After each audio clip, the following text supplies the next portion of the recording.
Clause 8.1 is operational control and planning. And now we get to operations. So, this clause talks about how you're supposed to do the things that you've been planning out. So, it tells you to create the management system and to have operational controls in place that respond appropriately to hazards. And this is going to be different depending on the size of the organization, the nature of the work, the compliance obligations, and the occupational hazards. And so you have determined your scope and you have determined the risks and opportunities, and you have made a commitment to the progress and continual improvement of the management system, and you have assessed all the resources and considered their adequacy in fulfilling the requirements of the scope. And then finally, you have to create the management system and implement all the occupational health and safety controls that you have been planning.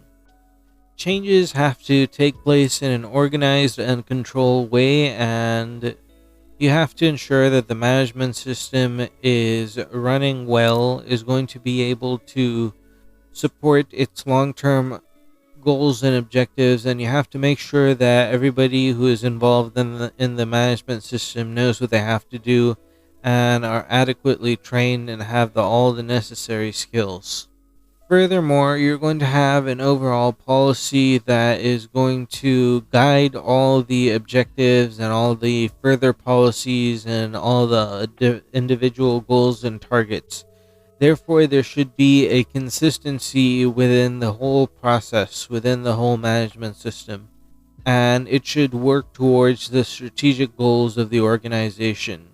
Furthermore, you have to have documented information so that there is evidence for the things that you have done, and there is documentation to support your goals and objectives and your policies. If you don't keep documented information, you're going to lose track of what's going on, and you're not going to be able to make strategic decisions and evaluate whether or not you're meeting your objectives or not. And therefore, you have to ensure that the management system is carefully planned and carefully implemented. And you have to ensure that documentation is maintained. And furthermore, you have to continually look for ways to improve the management system, because continual improvement is a big part of ISO 45001. And so, when changes are made to processes or procedures to improve the management system, these changes have to happen in a controlled and organized manner. And so, if you keep these things in mind, changes are going to happen in a controlled and organized manner. And whenever you have some changes to the business process, you're going to take into consideration the occupational health and safety risks that are involved. So, for example, you are starting a new project and you are building a new branch of your organization, and this involves erecting a steel structure and doing electromechanical work and actually building the warehouse and building the structure, and then it involves bringing in all the equipment you need to start some manufacturing. So all of these processes are going to be new, and they're going to cause changes in what your employees are currently doing. So they're going to go into this new project and they'll be exposed to these new kinds of risks. So you have to ensure that when you implement ISO 45001, that this is happening in an organized and controlled way, and you're able to implement the procedures and policies related to the management system when you're doing this. So suppose in that warehouse that you're building, there are some permanent employees who are doing some of the work, but other work you want to, but other work, but there is other work that you want to have done by a contractor. So you hire a contractor to do that. And according to your policy, you want all of your employees and different stakeholders to be safe as well as the organization is growing and expanding and carrying out their activities. So you want there to be procedures and protocols in place to protect even these external workers who are coming to your facility and onto your premises. So you want to uphold the highest level of safety standards. And so you can also ensure that when you're looking for a contractor and when you're outsourcing some of this work, that you have an agreement with those people to implement the safety precautions that are cohesive and complementary and compatible really with your policy. So organizations are going to be growing, they're going to be changing, they might be offering new services and products, they might be expanding their current workforce, they might be implementing new technology to manufacture their products more quickly. There might be a number of changes happening at any given moment in an organization, depending on the industry and the size of the organization and what they're doing. So, as these changes take place, the organization also has to make sure that the management system is up to date and is responding to all these changes. So, you have to ensure that health and safety is given priority, and as you plan different activities in your organization, you are carefully considering the health risk and hazards and are prepared to help reduce these risks or eliminate them altogether. And so in continual improvement is a big part of the management system, and you have to repeat the different stages of the plan, do, check, act cycle again and again, so that you are continually at regular intervals staying up to date with the current laws and the current industry benchmarks and the current requirements of your customers or other interested parties. Clause 8.1.1 is general.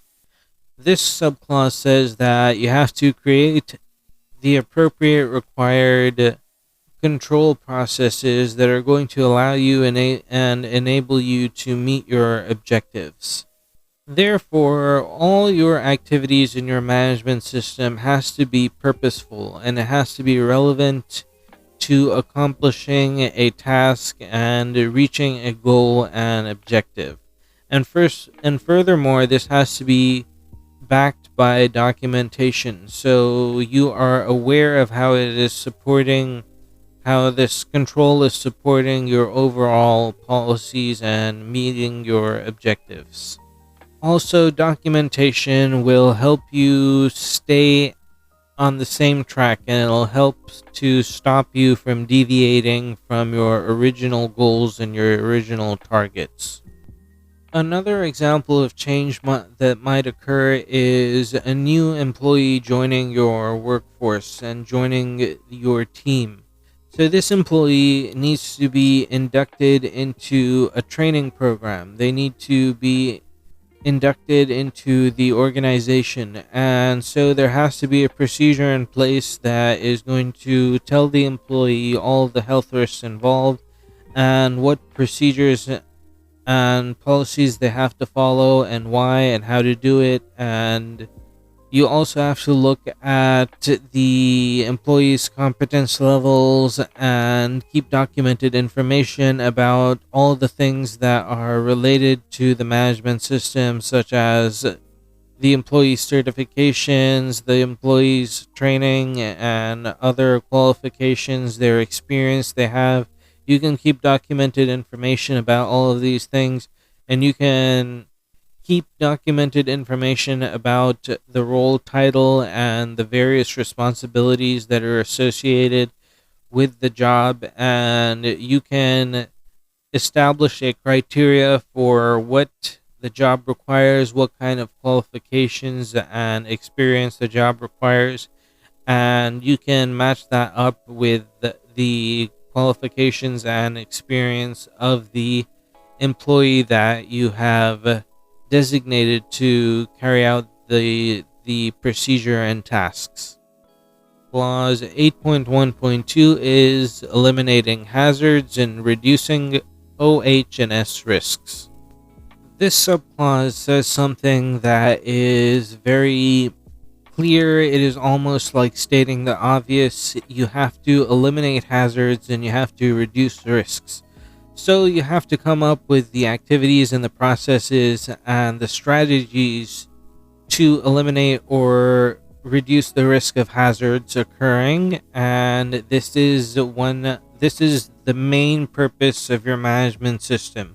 So you have to identify the hazards and risks that your employees are exposed to. You have to scrutinize each business process and understand what the health risks are, and you have to derive compliance obligations based on each of the processes, and then create policies and procedures to eliminate these hazards or reduce the risk altogether, or to reduce or eliminate the risk altogether. For example, you might have some welding to be done in your business processes, and the welders will be exposed to sparks from welding. So you can identify this hazard and keep documented information about it, and then you can also prescribe a policy, a procedure to follow in order to protect employees from this excessive light and these sparks. So they can wear that mask, and they can wear some protective equipment that's going to help keep them safe. Maybe your employees are working with something heavy, with heavy tools and with heavy equipment, and so the one of the risks that they're exposed to is that this tool or this steel object might fall and hit their toes and damage their toes. So you can provide them with steel toe boots, and you can create a procedure, and within that procedure make sure that they check whether or not they're wearing these steel toe boots. And of course, these things should be provided by the organization, because the organization has the responsibility to ensure that workplace safety is given a high priority. And so workers should not have to face the burden of buying their own hard hats and their own vests and so forth and so on. This should be provided by the organization. The organization has to provide the resources necessary in order to support the management system and in order to support the workers. So Clause 7 said that the organization has to provide the necessary infrastructure, resources, skills and expertise, and human capital to support the management system. So the manpower has to have the appropriate qualifications. They have to have the proper training and expertise and experience, and also they have to have the necessary tools, equipment, and things and policies and procedures and awareness in order to carry out the activities. Clause 8.1.3 is management of change. As I was mentioning earlier, an organization is a going concern. It's something that is going to be changing, is going to grow, it's going to improve, it's going to evolve. And as it does, the top management has to take into consideration the health and safety and the well-being of its workers.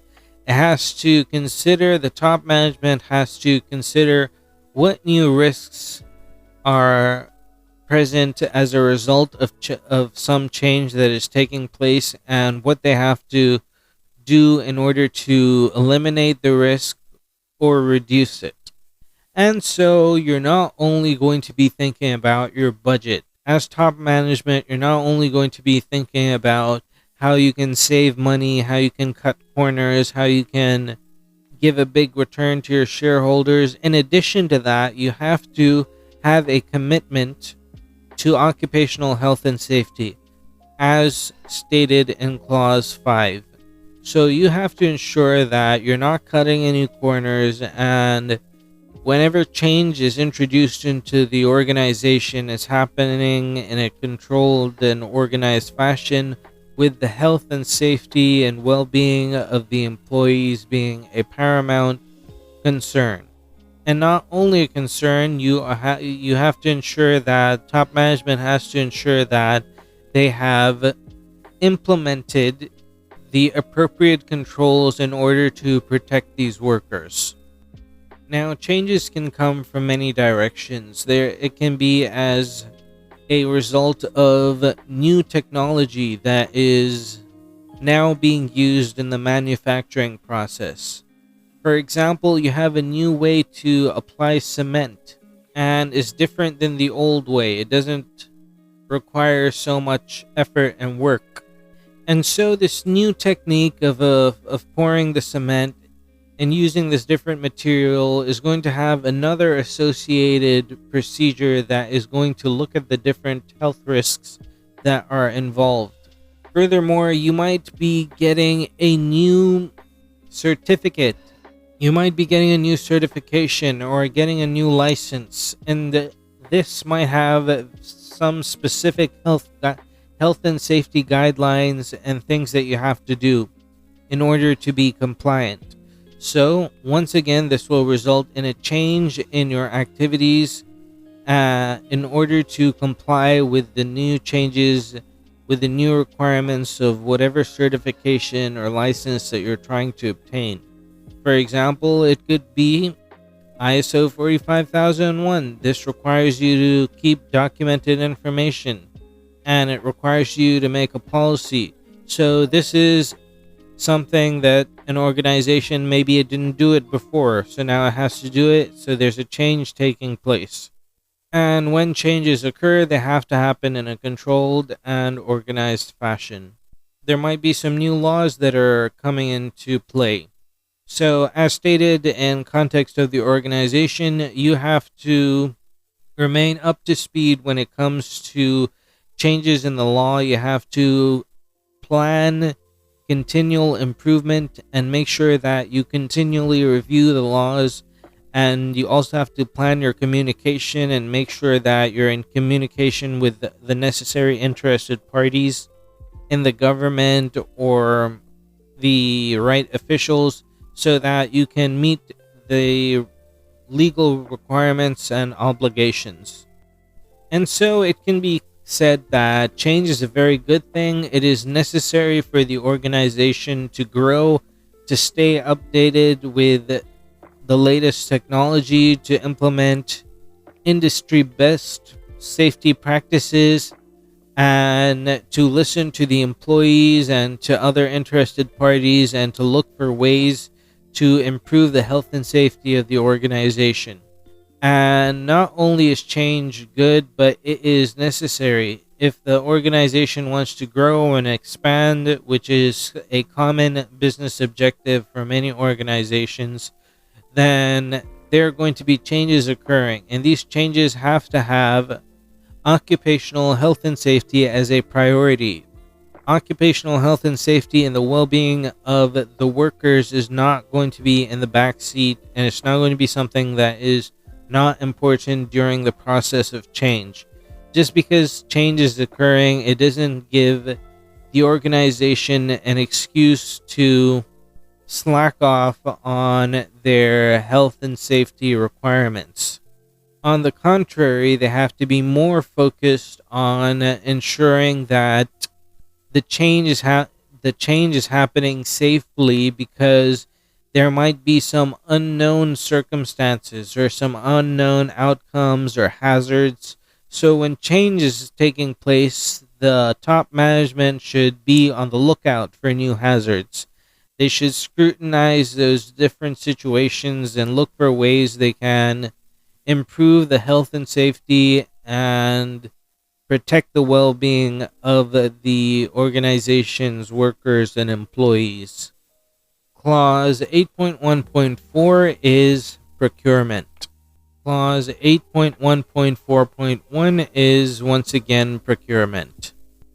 This subclause talks about procurement. So, when you're going to procure some goods and services from a third party, from an external party, you want to make sure that the business you are dealing with has a good reputation when it comes to health and safety, and that they are aligned with your policies, your vision, and your commitment and your objectives. You don't want to work with somebody, or you don't want to get some services and products that put you at risk of being a contributor to bad practices. You don't want your reputation to go down the drain just because you've dealt with people who are hurting their employees. So when you're going out and buying some goods and services, you want to make sure that you're not cutting corners, you're not cutting safety corners by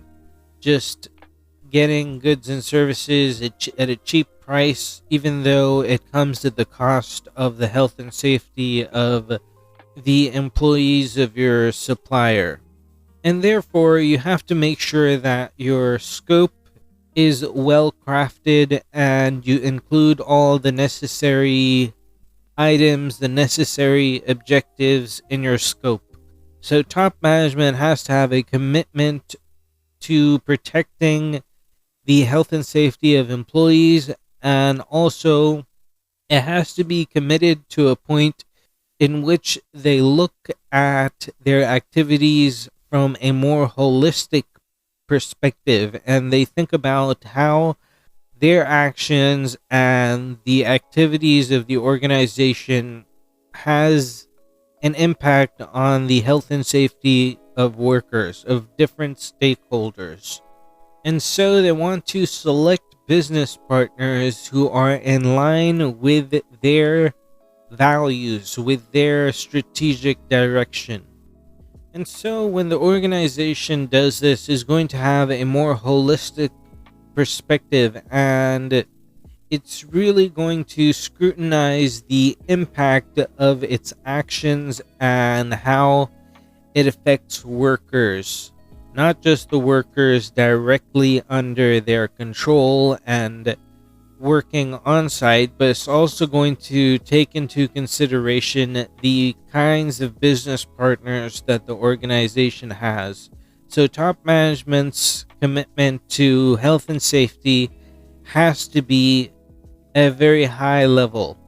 They can't simply outsource aspects of their production process and not include that in their scope without a justifiable reason. And that is what clause 8.1.4.1 procurement is all about. Clause 8.1.4.2 is contractors. And this, once again, is about something that I have explained earlier as I was discussing in my warehouse example, where the organization is building a new warehouse for one of their expanding branches, and they have some erection, they have some cement pouring, they have some electromechanical work, and so they're going to be doing some of the work so some of the work is going to be done by the organization's own employees, and some of the work is going to be done by contractors. So the contractors that come in and do the work also have to follow the safety protocols that are laid out by the organization. The organization has to take responsibility for who their business partners are and how they operate. In this case, the organization is going to be a customer, so they can exercise control. They can exercise their influence over their supplier, over the contractor. They can apply pressure. They can always go to another contractor if the current contractor isn't meeting their safety standards.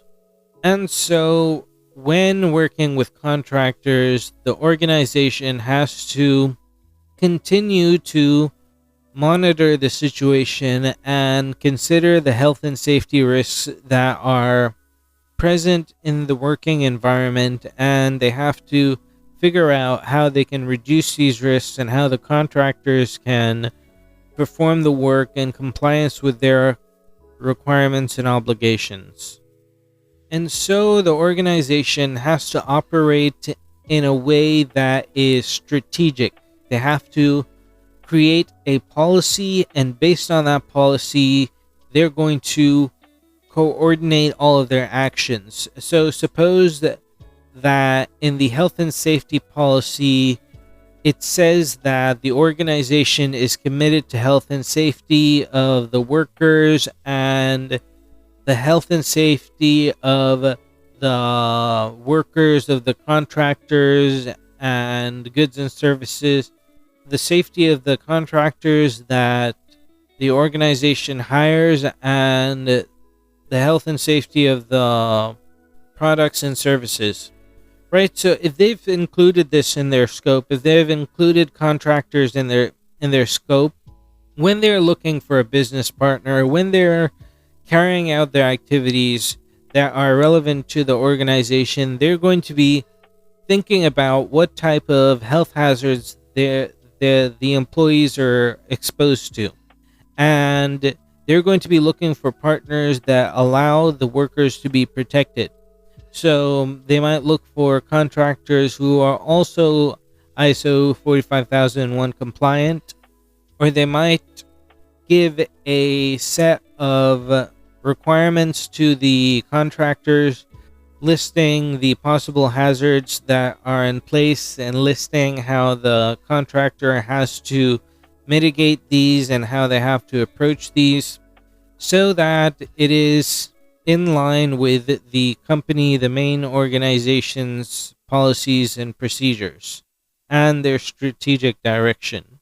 And so just because the workers of the contractor are not directly under the control of the organization, it doesn't give the organization a free pass to work with other contractors who are not taking care of their workers. When there is work being done for the organization and it is relevant to their activities and relevant to their strategic direction, then as per the commitment of the top management, there should be a consideration given to the health and safety practices of the contractors as well. And by doing this, by placing consideration on the contractors' workers' health and safety, the organization is going to ensure that they're not indirectly contributing to harming workers. And they're going to ensure that the workers of their contractors are kept safe while they're doing work for them indirectly. Clause 8.1.4.3 is outsourcing. And this brings us to outsourcing. Now, outsourcing is when the organization makes an arrangement where an external organization performs part of an organization's function or process. Alright, so that's the definition given in the terms and definitions of ISO 45001. Also, the external organization cannot be included in the scope of the management system, but the outsourced function or process is within the scope. So this once again is just what I've been saying about the previous 2 points when I was discussing goods and services and contractors. The external organization is not under the control of the main organization. It is outside of the scope. However, the process and the function is inside the scope, is in the scope of the management system. And therefore, when an organization is having work done by an external party, they have to make sure that the external party also meets their demands for health and safety while carrying out the different processes and functions that are relevant to the main organization. So when another organization is working for you and they're doing something illegal, they are not obeying the law, they're cutting corners, it is going to directly affect you because you could get into trouble for having people do something illegal for you. You do not want that to happen. You have to make sure that when you're outsourcing some work, that the outsourced work is done responsibly with the health and safety of the employees in mind. So if you're building something and the construction workers that are being flown in from other countries are given poor living conditions, they're given poor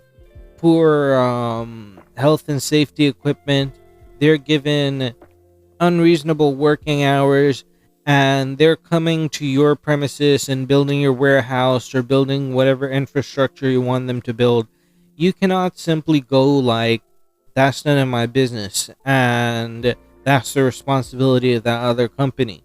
You have to take responsibility and make sure that nothing illegal is happening while this external organization is carrying out a function or a business process that is relevant to you. And so you have to implement controls, and these controls are not limited to just your organization. You have to make sure that what you do and how you operate is reflected in the kinds of business partners you choose as well. You have to ensure that you have a holistic approach when you're considering the context of the organization. You have to make sure that you've looked at all of the different stakeholders involved, and this includes the people you deal with, the people who you buy goods and services from, the people who are contractors. Say, for example, you have a business process that you're not going to be doing yourself. For example, you have some part of your infrastructure that you're going to have precast and delivered to you, right? That function that you outsourced also has to be a part of your management system. You can't exclude that from the scope of the management system just because you've outsourced it. And so when you operate in this way, you're going to ensure that your activities do not harm the well-being of people who are doing your work. And you're going to ensure that you have taken into consideration the different stakeholders involved in your business operations, and you will demonstrate leadership, and top management will be covering their scope effectively and properly, and also they're going to find more opportunities for continual improvement of health and safety standards and contribute to society.